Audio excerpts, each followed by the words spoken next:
Okay, so today's deep dive, it takes us into early Islamic history, Okay.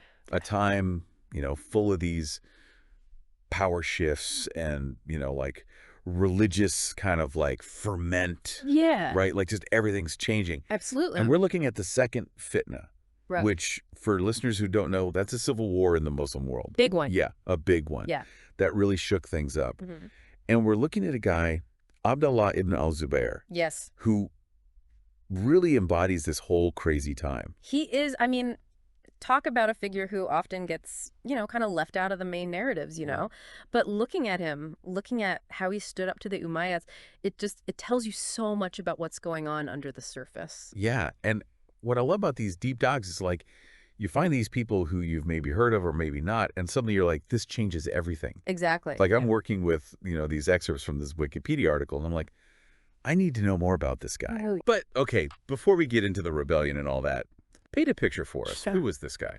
So imagine, right? Imagine being born Oh, into a family okay. where your family legacy isn't just like, oh yeah, my grandpa did this. Yeah. It's like the air you breathe. Okay. And that's Abdullah ibn al-Zubayr. Okay. I mean, this is a guy descended not just from important early Muslims, like, no, we're talking directly descended from the Prophet Muhammad himself. Wow. His grandfather was Abu Bakr, Okay. the first caliph, the leader after Muhammad died. Oh, wow. Yeah, talk about pressure. Okay, talking about pressure. But it's more than family, right? Yeah. There's something about him being the first child born into the Muhajirin. Right. Right, for our listeners who don't know, what does that even mean? What's the significance there? So the Muhajirun, these were the people who, along with the Prophet Muhammad, they made that journey, the Hijrah, Okay. from Mecca to Medina, right? They left everything to escape persecution, Wow. to build that early Muslim community. They were pioneers, facing danger, uncertainty, all for their beliefs. Wow. So Ibn al-Zubayr, first child, born into that. It's like he's embodying that struggle, that faith from day one. Yeah, you're born with it. Yeah. Born into the legacy of the prophet, carrying the weight of those early sacrifices. It's no wonder he ends up, front and center in all of this. Right. And his life, this wasn't some quiet life of contemplation or Yeah. scholarship or something. Right. This was a world of conquest, of expansion. And Ibn al-Zubayr, he was a warrior. Okay. He's out there fighting in North Africa, Persia, making a name for himself as this courageous, savvy military leader. Wow. There's even this account, right? A Byzantine commander, Okay. the enemy. Yeah. This commander is so impressed with Ibn al-Zubayr's bravery during a siege that he gives him, get this, a silk robe as a gift, Wow. a mark of respect from an enemy. That's not something you see every day, right? No, not at all. Like your enemy giving you the cloak off their back, basically. Exactly. It's incredible. So what does that tell us about him, even in those early days? It tells me charisma, like a strength that goes beyond culture, religion, all of that. Right.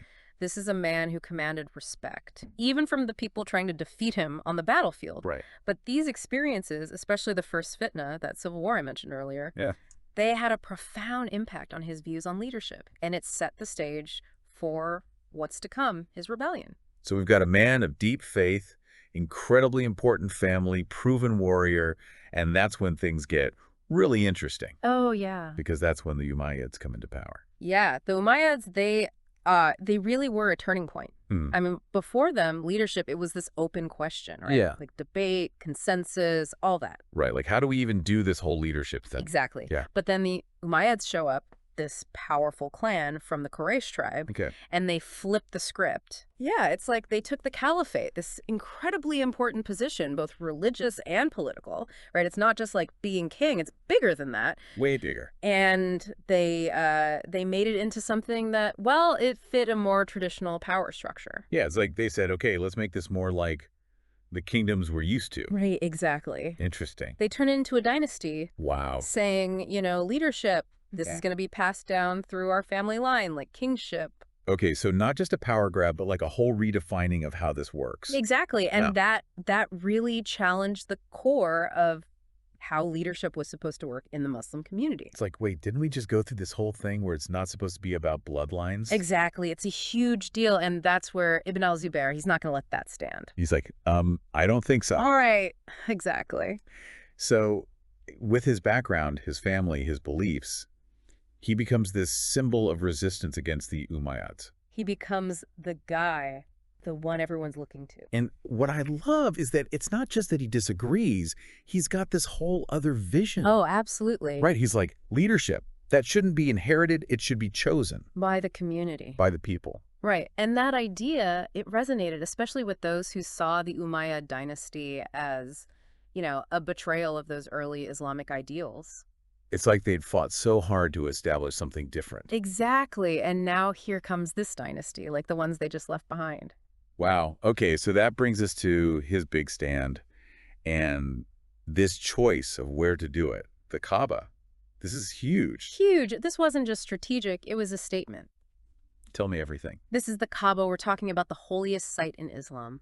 Right. Muslims around the world, they pray facing this. Exactly. Like a physical manifestation of their faith. Notifying. Yeah. So for him to take refuge there, it's like saying, you want to come at me, you have to come at what's sacred to all of us. It's like putting a line in the sand, but make it the holiest place on earth. Exactly. And it worked. It resonated way beyond Mecca. He declares himself caliph right there, directly challenging the Umayyads.